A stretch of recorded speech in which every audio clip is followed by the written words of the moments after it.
Auspicia este programa.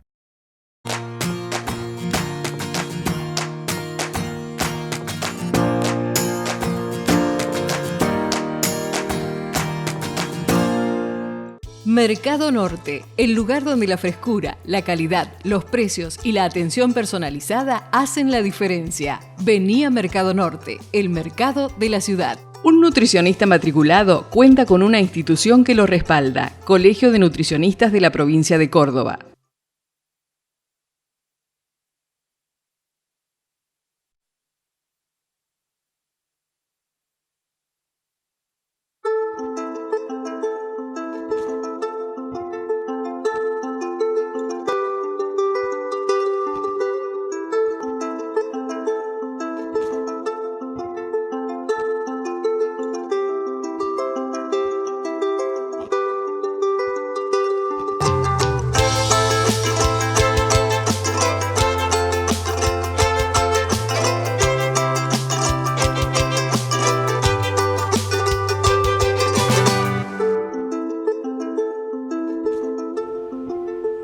Muy buenas y bienvenidos a el noveno capítulo y último de la primera temporada del proyecto Secaliski, esta coproducción entre Canal U y La Voz. En estos programas vimos pasar a un grupo de voluntarios del equipo Secaliski que hizo una investigación científica que nos incomodó.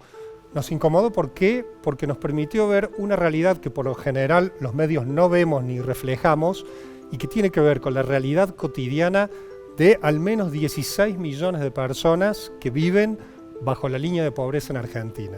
Conocimos a fondo la canasta básica de alimentos, el impacto que tiene consumir todos los días estos alimentos y también analizamos el estado nutricional de los argentinos, donde claramente estamos malnutridos. Comenzamos con un repaso de lo que pasó en la Mesa Secaliski durante estos 8 programas.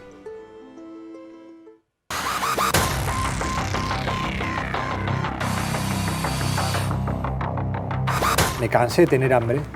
El hambre es como una sensación, es como un ardor aquí en la boca del estómago, está todo el tiempo presente. Si esto me sucede a mí, que lo estoy haciendo como un cuasi experimento y como en un ambiente controlado y de clase media alta. Decidí participar porque a mí me gusta ayudar a la gente, pero sobre todo porque yo soy pobre y quiero que nos tengan en cuenta.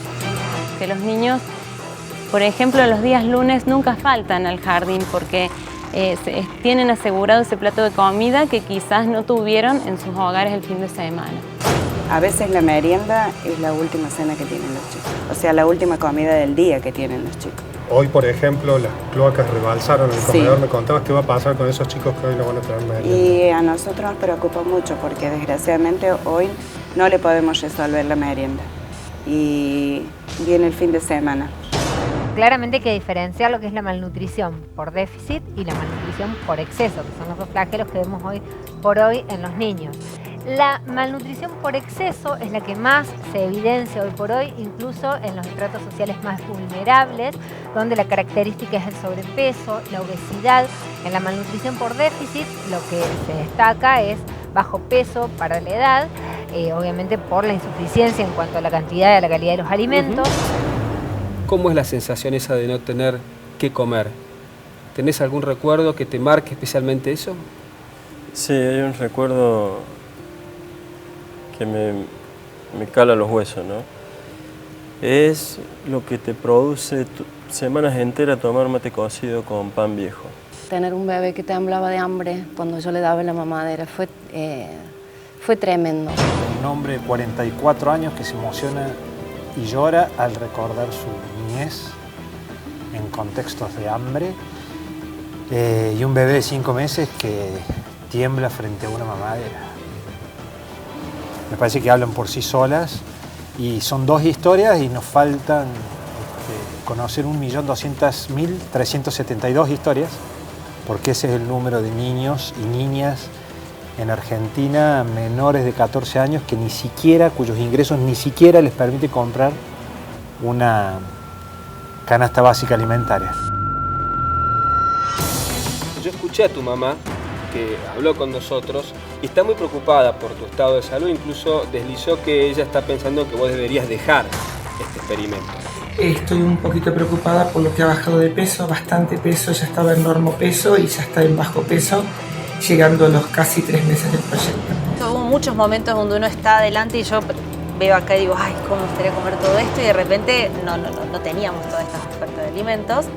Y decía, bueno, no, hasta acá llegué, yo no puedo más, no voy a poder, y se te planta esa semillita de decir, hay alguien que no está pudiendo porque, no por elección o por un estudio, sino porque realmente no puede. Jamás en mi vida cociné tanto como en este momento, porque necesito tener las viandas disponibles para toda la semana.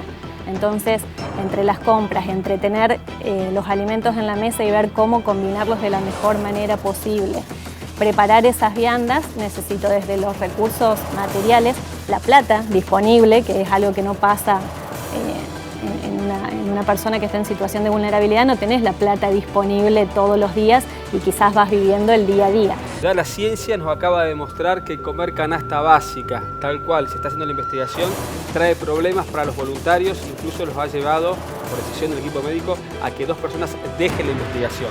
En la próxima entrega hablaremos de las propuestas alternativas para salir de esta trampa que es la medición de la pobreza con la canasta básica.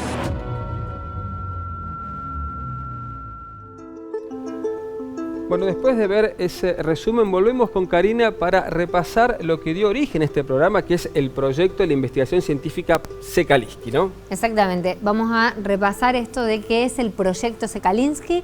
Es una investigación cuasi experimental donde 3 grupos de voluntarios estuvieron, de 6 personas cada grupo, estuvieron poniéndole el cuerpo. ¿Y por qué poniendo el cuerpo?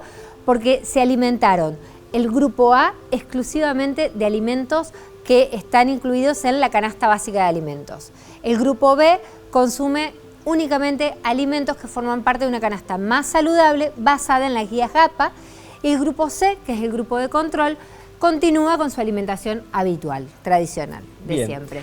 Veíamos recién en el resumen, Karina, a voluntarias, por ejemplo Claudia y Florencia, que fuimos siguiendo de cerca a través de las bitácoras y su presencia en el programa, ¿qué les iba pasando a ellas, justamente integrantes del grupo que consumía canasta básica? Sí, es muy interesante. Durante los programas estuvimos haciendo un seguimiento sobre los cambios que fueron experimentando y todo lo que fueron sintiendo a través de su cuerpo, pero también emocionalmente, por estar consumiendo solo alimentos que forman parte de las canastas básicas.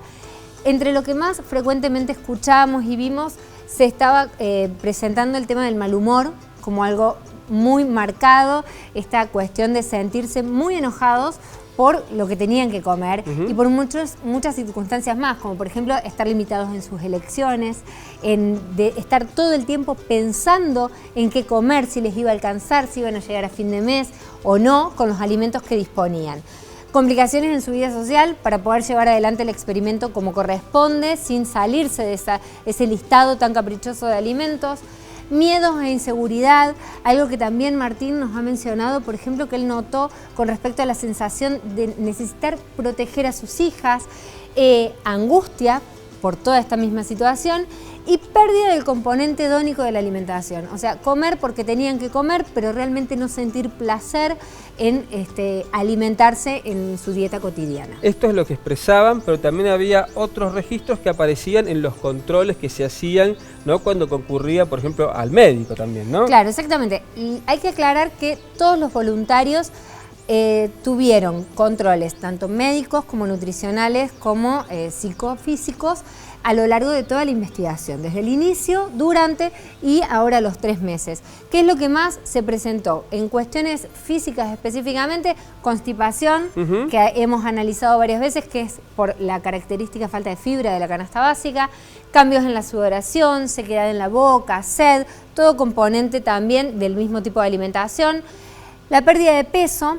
Y recordemos que hay 2 voluntarias que tuvieron que dejar la investigación, tuvieron que bajarse del proyecto porque su peso había bajado a un punto donde ya las ponía en riesgo para la salud, no podían continuar. Y aumento de colesterol y triglicéridos, cuestión que también nos llamó la atención porque, por ejemplo, había voluntarios que habían bajado de peso, pero sus niveles de colesterol y triglicéridos estaban aumentados. Claramente porque la fuente de alimentación estaba contribuyendo a esto y por más que uno se pierda algunos kilos, hay que destacar que es una mala dieta la que los hizo bajar. Bien, Karina, muchas gracias. Y ahora vamos a ver la historia de Florencia y de Claudia, las voluntarias que le pusieron el cuerpo, se prepararon para 6 meses y resistieron 3. Por decisión del equipo médico, abandonaron el proyecto Sekalinski y estos son sus testimonios. Después de estos primeros 3 meses, la verdad que el descenso de peso fue bastante, por ende me siento un poco floja, cansada, sumado a toda mi actividad cotidiana. Así que bueno, vamos a partir de estos controles, vamos a ver cómo continúa, porque como siempre decimos, ante todo, la salud de cada uno de nosotros es lo principal.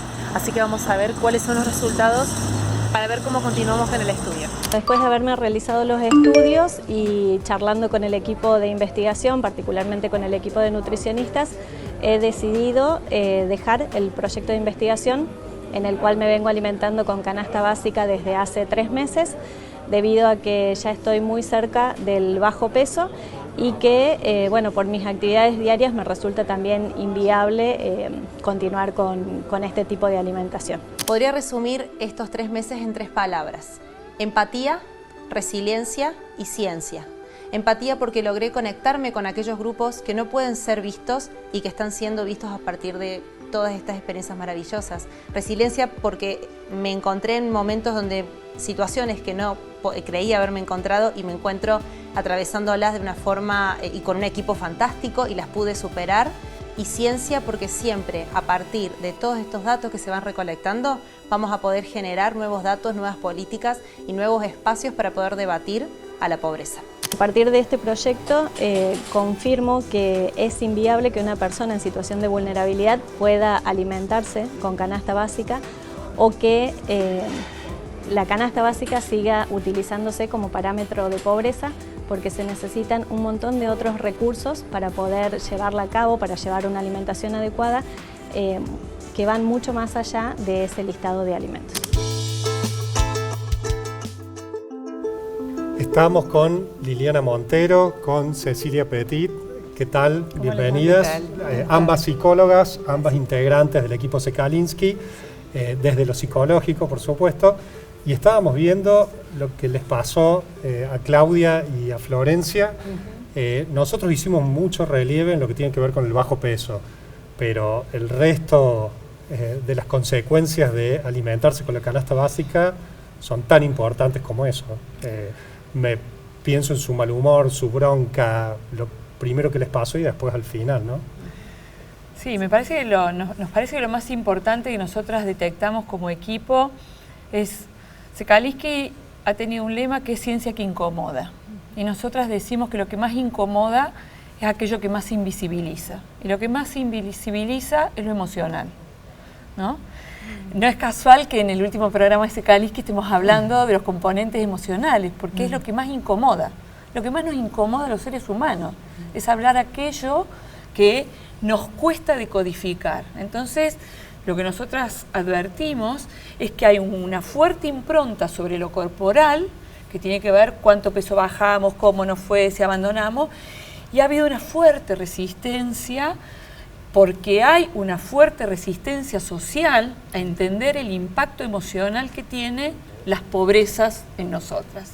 Entonces, lo que nosotras advertimos es, primero, ese impacto emocional de por qué un voluntario ingresa como voluntario a investigar un tema como las pobrezas. ¿Cuáles son las pobrezas por las que atravesaron ellos como voluntarios? Y después, ¿cuál es el impacto emocional que ustedes algunos mostraban? Pero en realidad eso es lo que está en la superficie. Claro. El mal humor, el enojo. Abajo, el impacto emocional es mucho más fuerte y altamente significativo. Y esto que les pasó a los voluntarios es lo que les pasa todos los días de la vida a esos casi 16 millones de argentinos que están bajo la línea de la pobreza. Claro. Sí, y que en todo caso, digamos, los voluntarios se sabe que pueden salir, digamos que es una situación temporaria, pero qué difícil para alguien que lo vive en el día a día eso, ¿no? De saber que no dispones de determinada alimentación, de que esa alimentación es la que se dispone, o a veces menos. Entonces, bueno, muy angustiante todo esto, ¿no? Claro, en distintos momentos nos han repetido bastante la palabra empatía, esto de tratar de empatizar con el que no se ve, con el que sufre, con el que pasa hambre. ¿Creen que se puede llegar a empatizar poniendo el cuerpo sí, creo que digamos, está la posibilidad de ponerse en el lugar del otro, si tomamos empatizar en ese sentido. Sí, de todos modos creo que nunca es lo mismo porque, digamos, quien está en una situación de vulnerabilidad permanente, sabe que eso es medio que es no salir de ese lugar. Un voluntario sí puede salir, digamos. Eso les quería preguntar yo, ¿no? ¿Cuáles son las consecuencias a largo plazo de mantener ese tipo de alimentación? Los voluntarios, como ustedes dicen, salen, se recuperarán en menos tiempo. ¿Qué pasa con la gente? Primero hay sentimientos muy primarios, ¿no? Que además aparecieron en los voluntarios y que son muy primarios porque se constituyen en el sujeto muy tempranamente. Hay palabras de las que nos cuesta hablar, odio. ¿Sí? Que es una palabra que no hablemos porque está mal odiar, y en realidad lo que se despierta es odio. Odio, resentimiento, bronca, no es enojo, es bronca. Es bronca, es la sensación de impotencia de por qué el otro puede y yo no. No es solo el hambre real, es el hambre simbólico, es el hambre de desear algo y no poder tenerlo. Y eso, porque no es que no lo tengo porque no lo conozco. Si no lo conociera, no lo deseo. El tema es que lo conozco. Y que sé que el chocolate está ahí, y que sé que el lomito está ahí, y que sé que está ahí. Y eso generan todos estos sentimientos que son muy primarios en el ser humano y que a largo plazo generan varias cosas, pueden generar. Primero, una como muy grave escisión a veces, ¿no? De la persona, es decir, no siento, no me pasa nada, no me conecto. Para que la empatía exista, si bien hay un esfuerzo, inclusive de los profesionales de la salud y de la salud mental en particular, este ejercicio de ponernos en el lugar del otro, lo que no te pasó por el cuerpo, lo que no te atravesó, es muy difícil que vos lo sientas. De hecho, en los voluntarios nosotros advertimos eso. No es el mismo concepto de empatía el que tenían cuando se sumaron al proyecto Sekalinski que la empatía que tienen cuando padecieron o proyecto Sekalinski. Con padecer al otro es padecer con el otro. Claro. Entonces, para eso yo lo tengo que padecer. ¿Sí? Entonces, las consecuencias son muy fuertes. En los voluntarios no tengo ninguna duda, nosotros como equipo, que ha tenido un quiebre, ¿sí? Desde el punto de vista emocional. Y nos permite comprender muchas de las cuestiones que pasan en nuestra sociedad a partir de no poder tener acceso a algo tan básico como el alimento. Liliana, Cecilia, muchísimas gracias. Vamos a seguir analizando las consecuencias de esta investigación científica. Vamos a un corte y enseguida venimos.